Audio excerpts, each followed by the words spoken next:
Magandang umaga at pagbati. Good mornings and greetings. Today we're going to talk about configuring our Apache 2 web server that we set up in our last post. It's on the Mystical LAMP server. There'll be a link later in the video if you want to take a look at that. We're going to be setting it up to handle multiple virtual hosts, so this should be interesting. Been a little slow with the posts this week. Here in the Philippines, it's Holy Week with Easter coming up fast. And there's a lot of things going on here. In fact, the other day we spent some time down on the beach in Laia, down in Batangas, south of San Juan, which was a nice break of pace. See the pictures, or a couple of them anyways. Checking the calendar, it looks like it's getting close to the Japan trip, and depending on when I get this actually published, it may be 2 or 3 or 4 weeks before I work on another video. I'm not bringing my laptop along. I will still have access via phone if anybody has comments or questions from the various sources I usually monitor, but like I say, I'm not bringing the laptop. But I will be on vacation. Vacation from retirement. Does that even make sense? Anyway, let's get on with this and start talking about virtual hosts and multiple domains on the Apache 2 server on our Mystic LAMP server. Let's get to it.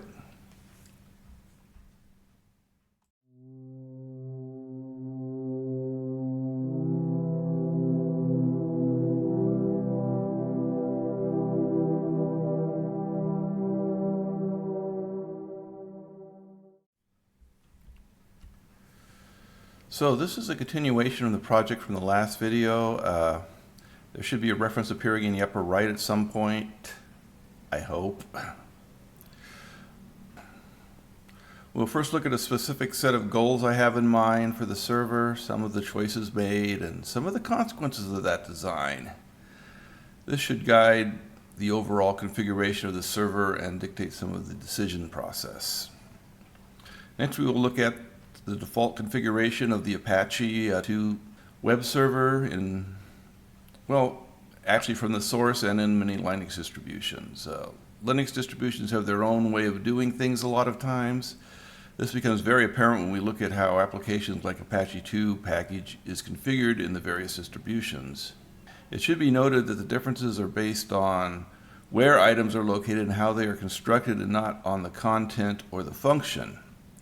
Meaning, if you understand the differences of one to the other, you should be able to take this information from one distribution, interpolate it, and apply it to another distribution. Since our primary focus will be on Debian 12, to that end we will be focusing our discussion on the specifics of the configuration of Apache 2 on that operating system. To get a virtual host up and running for me is a simple 4-step process, with one step being totally external to the server. When it comes to getting web applications up and running, there are a number of additional steps you're going to need to perform, which we'll be covering in a future video. Maybe the one after this one, maybe the one after that. We'll see how things go. I need to take a moment and explain what I mean by a web application, however, as I did a little browsing, and stuff that comes up as web applications is not what I really mean. And I think this might be a confusing point for some people. So specifically for this video series, a web application is referring to an application that runs on a server and provides a useful service that is accessible via your web browser on your client computer. Some well-known examples of this, of which I've used a few in the past, are MediaWiki, WordPress, Joomla, Nextcloud. I would even consider programs like Plex also falling into this category, though Plex has its own web GUI, but it's still accessed through your browser. And it doesn't use Apache 2. We have a lot of stuff to get through in this video, but none of it is too complicated. I'll be doing some of it kind of quickly because I'm trying to keep the time limit here, but we'll see how it goes, as I do not want this video to stretch out for over long. So, on to the actual subject at hand. Okay, let's talk a little bit about the goals of this project. So, as stated, we'll be using a Debian 12 server. And this is a private server with no actual connection to the internet. Well, technically it's possible. I need to get through 2 routers, my home lab router and my ISP's router, well, and there's CGNAT, but yeah, I guess it's possible but very unlikely. If there was a decent chance of connecting to the internet, I would be doing several things differently in this case.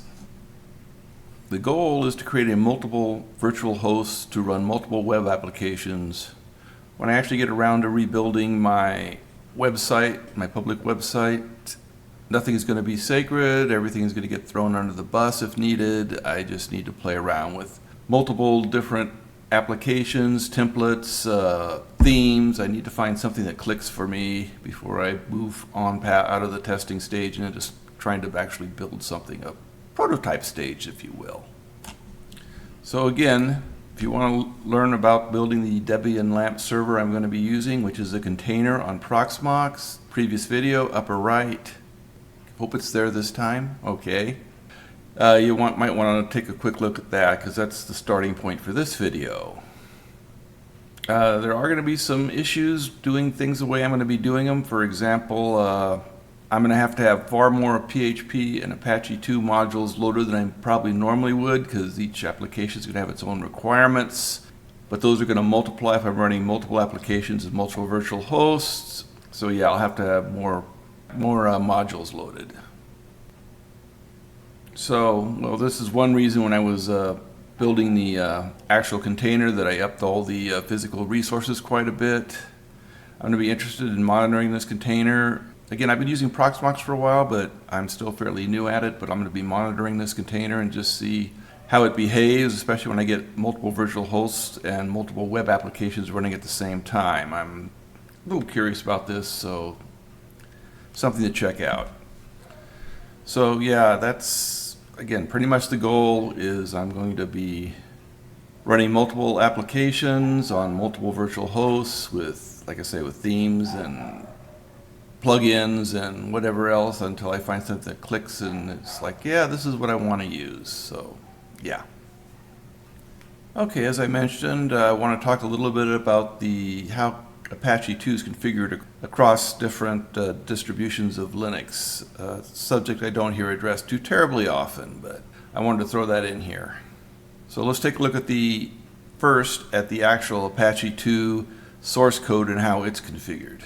It can be downloaded from the apache.org site, and if you actually construct or compile this code as it is on that site, everything's going to end up in the user/local folder.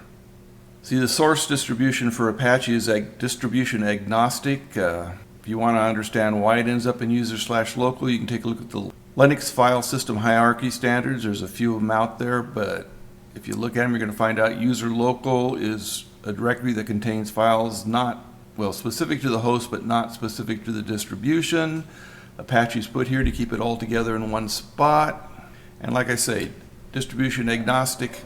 So yeah, this is there are a couple other places you could put it, but this is a good place. Let's go ahead and take a look at the Apache 2 package on various distributions. Well, on a couple of them anyways. If we look at Fedora, and to a certain extent Arch, they like to use HTTPD for everything in Apache. It's the name of the configuration folder, the name of the user. Yeah, they like to use it for everything. Whereas if you go to a distribution like Debian, for example, they like to use things like Apache 2 for folders and www-data for the user. So that's a little different. If we look at all the distributions, you can see they've broken stuff out of the user local folder. Etsy has a folder for Apache stuff. There's also a folder and variable logs for Apache stuff. Like I say, under Fedora it's called HTTPD. Under Debian it's called Apache 2. However, if you jump in and actually examine the files, they're a little different, but they all contain the same information. They're just put in different locations.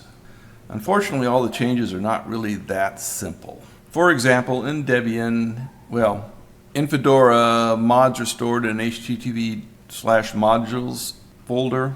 But if you go to Debian, mods are stored in Etsy Apache 2 mods available, and then Debian adds a mods enabled folder to the top of this. So That's something we're going to talk about in a little bit when we talk about configuring it, but it makes things a little more complicated. But again, the takeaway here should be that configuration options specific to how Debian does things is what we're going to be working with.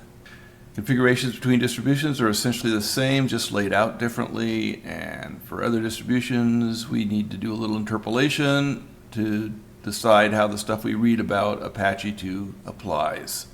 So again, not that hard, but it can get a little confusing, especially if you're new to this.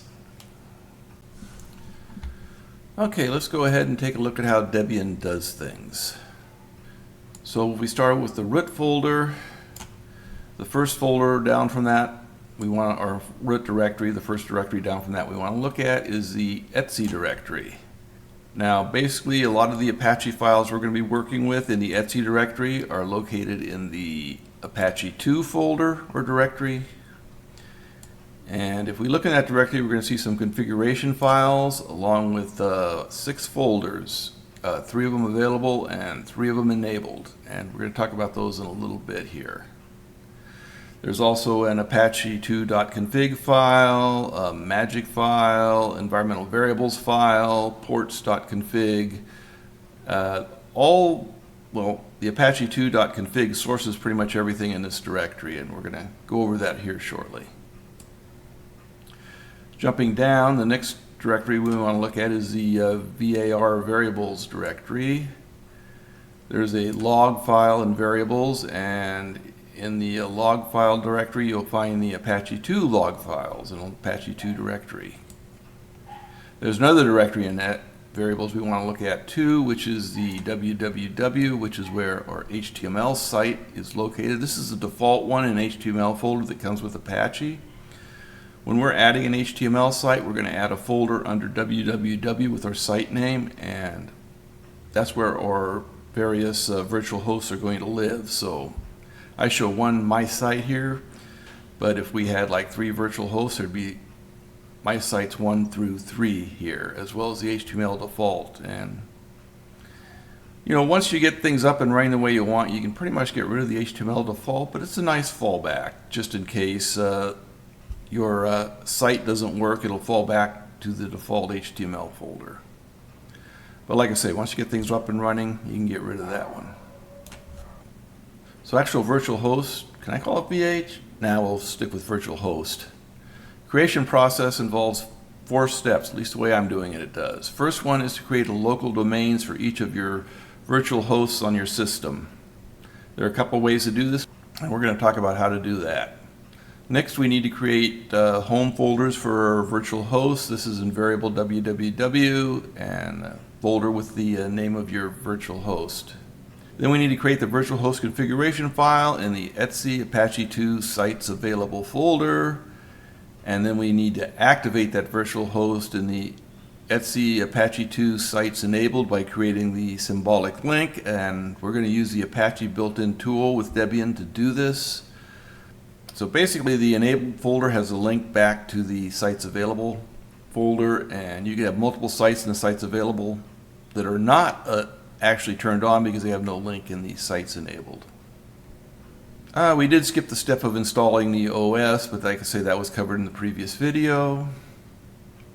Now if we were to download a web application at this point, there would be a few other points to cover, such as installing additional web app required modules, both Apache and PHP, creating databases if required by the web application, downloading the actual app package and getting the actual app package on the server, and then actually configuring it. But again, that's the subject for the next video, so we'll get to it then.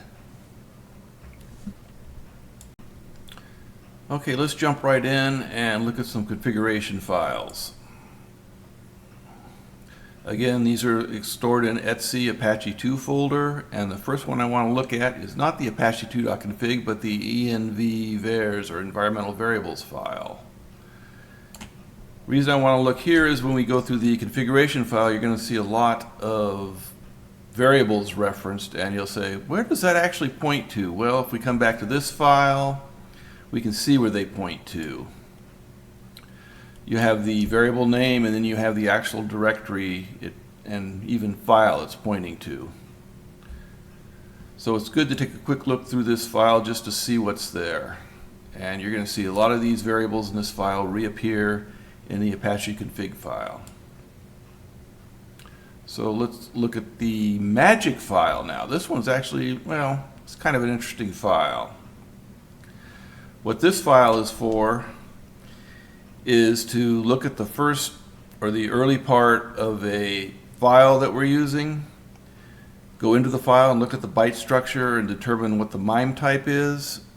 Not saying we don't trust the person who created the file to add the correct extension. Well, we don't. But this goes in and it determines the file type by the first part of the file's construction. It looks at it and compares it to the information in this file.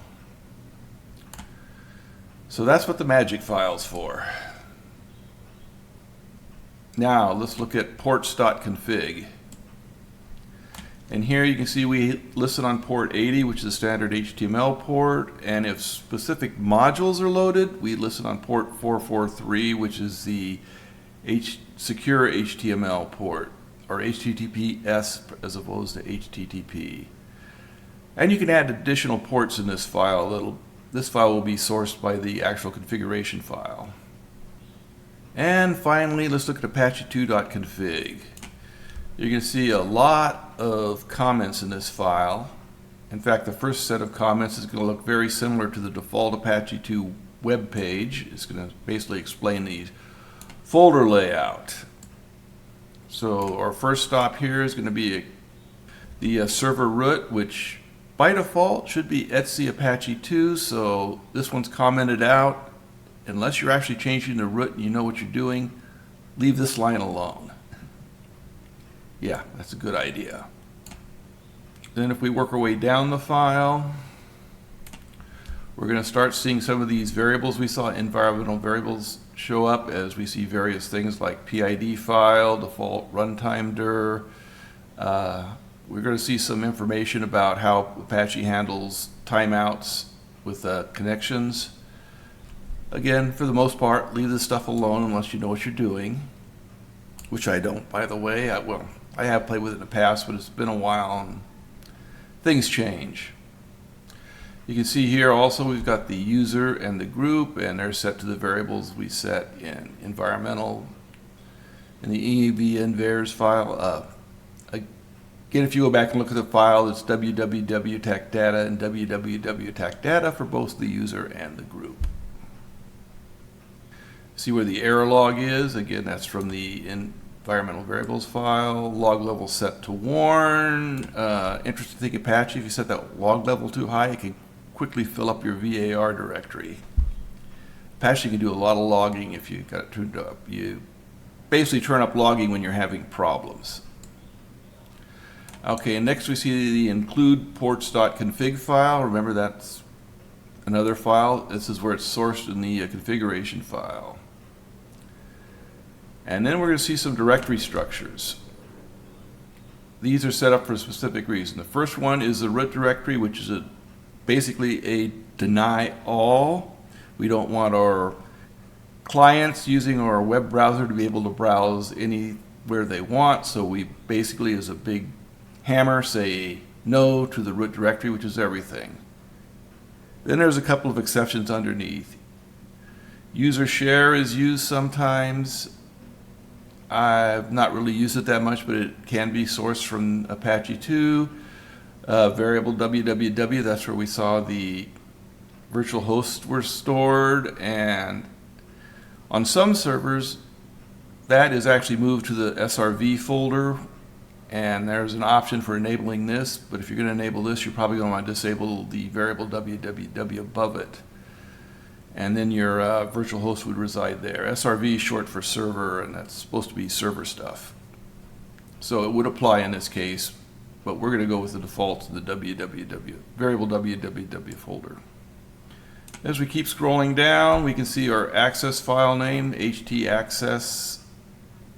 But again, we don't want our normal browsers accessing this, so we've got a little statement in here to block them from changing any file starting with .ht, which would also be if we had a .ht password file as well as the .ht access, but this blocks your web user from modifying this. You'd have to go in through SSH or actually be at the computer to make changes.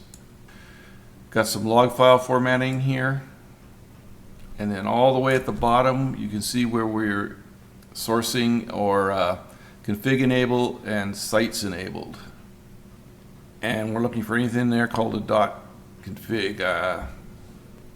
Yeah, there was also the mods enabled we passed a little earlier, but so you can see all these files are sourced from the apache.2.config file.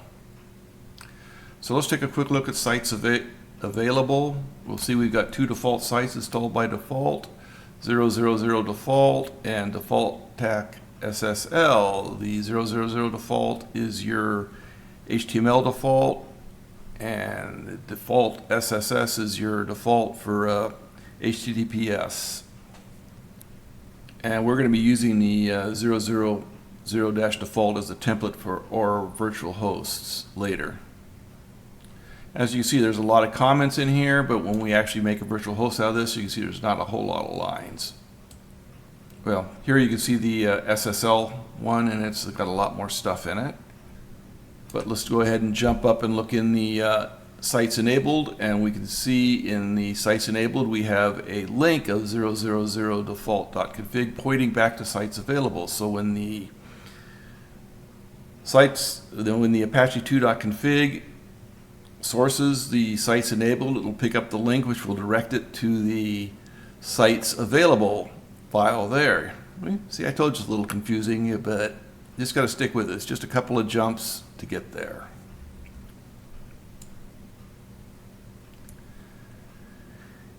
And those are our main configuration files, and we'll be using those shortly. Okay, the first thing I said we needed to do was set up our domains in our local network. So there's a couple of ways to do that. Let's start out with Linux terminal. We're going to open the etc host file, and in here we can add, our domains. So we need the domain name. So first we want to enter the IP address, then we want to put some white space or black space in this case, and we want to add our host name and our domain, which, for example, one of the 2 ones I'm going to create in this video is electra.rthl.xyz. This is an actual domain name I own. You can actually use home.arpa if you want. We'll talk about this a little bit later. Here I'm going to put in the second host that I'm going to be using, and you notice they're using the same IP address. But that's all there is to adding in the host file, and this has to be on your client computer though. This is where the host file lives. It won't work if you put it on the server's host file. It has to be on your client computer. Let's do the same thing again, but let's work through a Linux GUI on your client computer. This is Plasma, again etc, and we find our host file, which is right there. And you have to edit this as root or sudo or su. But we do the same thing. We just add the IP address and our fully qualified domain names with our host name for a virtual host and its domain. And you can see this is basically the same as we did in the terminal. So nothing really strange here. This is Linux through the terminal, Linux through the GUI. And for our Windows users out here, this is the host file in Microsoft Windows. It's located in C:\Windows S System 32 drivers etc. And again, you can edit this the same way. But if you are using Windows, again, it's kind of difficult to dig down into the directories unless you know where it actually is. And for our final example, we're going to be doing what we're going to actually do on my network. I've got a Pihole running, so we're going to add these to the local DNS server on our Pi network, which is right down here in the menus on the left side. Interestingly, you can see I've been playing around with this. I've actually been trying things like LAN, local, home. You're told not to use these. It's possible. I mean, they're not actually, things like local and home and LAN are not actually defined for anything in as a domain, but they could be because they're not assigned anything. The one that is assigned is the home.arpa to be used on private networks, but that's a little long. Of course, you can do like I did and just buy a domain name. That way you can assure it's never going to be used. This one was, I think, $16 for 2 years. That's 16 US dollars. And basically renews for about $1 a month after that. But here I'm adding them to the local DNS records on my Pihole. So this is accessed by default because I've got my router pointed here. So when you type one of these in, it'll go to the router, to the Pihole, and it'll get the actual IP address. So this is the way I'm actually doing it on my network. You can see we've got the same IP address for the server and the 2 virtual hosts we're going to create in this video. And that should be about it for setting up your network. I mean, there are a couple other ways to do this, but those are the 2 most common. Okay, the next thing we want to do is copy files over. I'm going to use Secure Copy for this since I have OpenSSH installed and I have PuTTY installed on my host machine. I can go ahead and use Secure Copy.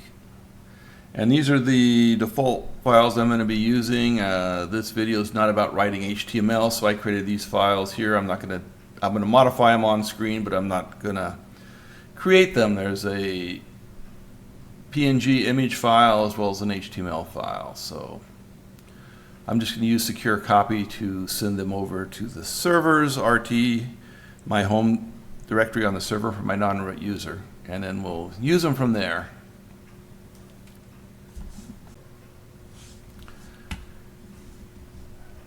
So here we are back on my server, and you can look in the directory and you can see the index.html and the 2 PNG graphics files we copied over.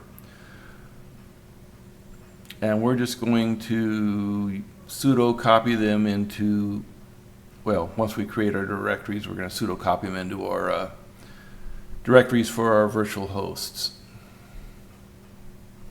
So let's go to www. Right now we've only got the HTML file, our HTML directory here. Let's go ahead and create our virtual host directories. I should mention something about ownership here. Since we're doing these with sudo, they're going to be owned by root. It's fine as long as they're static files, but if you're going to be accessing dynamic files, you're probably going to want to change the ownership and permissions on these folders we're creating. More than likely, since they'll be accessed by the Apache 2 web server, you're going to want to make them belong to the user www.tac data and the group www.tac data. But in our case right now, these are just strictly static files we're putting here, so as long as we've got read access, everything will be fine. Cross fingers here. And there we go. Now we just need to copy your files over. Again, need to use sudo here. Got to remember your sudo, or you got to su over to root. And that should be it for copying files. Okay, now that we got the files copied, we need to jump over here and we need to do some editing. So I'm going to use vi, and it needs to be sudo. And this is an HTML file. It used to be a lot simpler to center images. You just use the center tag. Now I got to do this style stuff. Oh well, I guess that's progress. Anyways, we need to change the names here and the name of the image file being referenced, since this was a generic file and it was simply called image or site.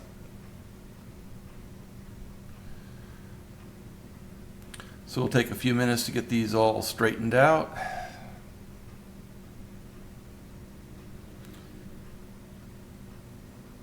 The images should be fine, we just need to edit the HTML. So this won't take too long. All right, let's keep rolling along here. The next thing we need to do is we need to create the configuration files once we finish the editing. So we need to go back to the etc Apache 2 sites available folder. And we're going to copy the default file, except we're going to rename it for each of our virtual hosts. Then we're just going to clean out all the comments in the file. Since they're repeated in each file, we don't need them in our two host files. Don't forget the .config at the end. Okay.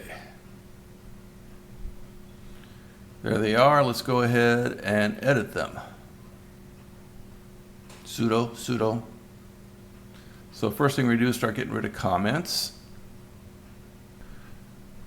This is a default file, so we'll give our server name. The virtual host star.80 means any IP address it'll accept, and this is strictly port 80, so it's going to be HTTP, not HTTPS. Let's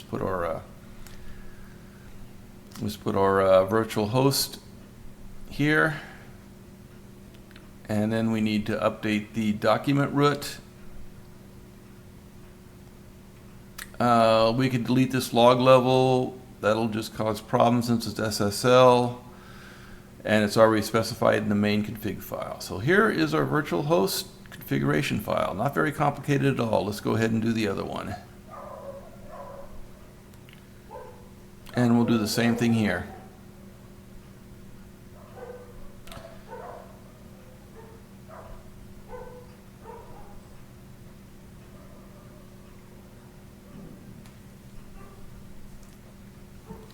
We'll speed things up a little though.